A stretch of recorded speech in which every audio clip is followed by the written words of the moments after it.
Berez, aferak hasi izan idea bateaz, Deustuko bertso eskolako kidik saio batzuk eukitzeko, Deusture bertso zaletasunen zabaltzeko. Eta, nik gendun miskat zeu zer diferentien, ez gendun nahi ez sariketarik ez izebez, eta nik gendun miskat publikoaz konekta. Aurtenengo dugu zaferetan 5 saio Deustuko Herriko Tabernan, gehi bat, otsaiaren 8 izango dela bertso bazkarize.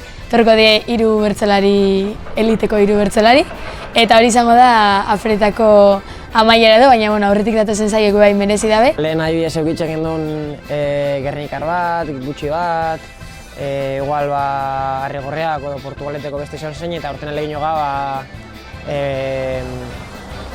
taldeka etxi, ez? Adibidez, lehenengo saioen etorriko di 4 iputxi izango dizela gaixe parafernalia eura jadarra joteko izango da ongi etorri refusiatuak. Eta gero beste saio baten da Lilibertzokuk, Gernikakuk, gero beste saio baten Algortako bertso eskolakuk, beste saio baten Deustuko Laurok, eta gero beste saio baten Bizkaiko popurri bat edo bai alako zer.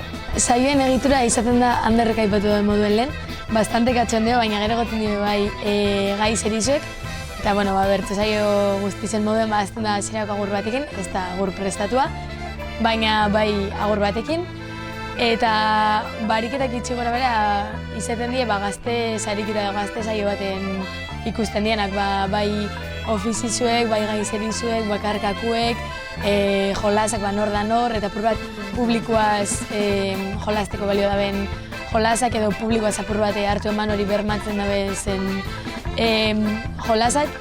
Beraz, hori Anderrek izan dago, gure helburu izaten dela hori ondo pasatzi, eta apur bat Deusture bertsoek hartzi eta bertso zaletasun eta gazteik hurbiltzie. Nahiko saio potenti izaten da eta oso polik bai gaztientzako, bai helduentzako edo umientzako bai. Eta hori beraz, esan duen moduen, aipatu duen moduen, aztenetan hasiko gara, irailaren 26-en, Herriko Tabernan, 8 eta saionetan egongo die Urko Arregi, Lierni Errekondo, Ane Pegainagarikano eta Ane Beloki, eta gai jartzaile moduen Deustukoren bat ibiliko da, sorpresa. Beraz, hori, plan horik ez dau ostegun diluntzea baterako, beraz animau Herriko Tabernara eta etorri.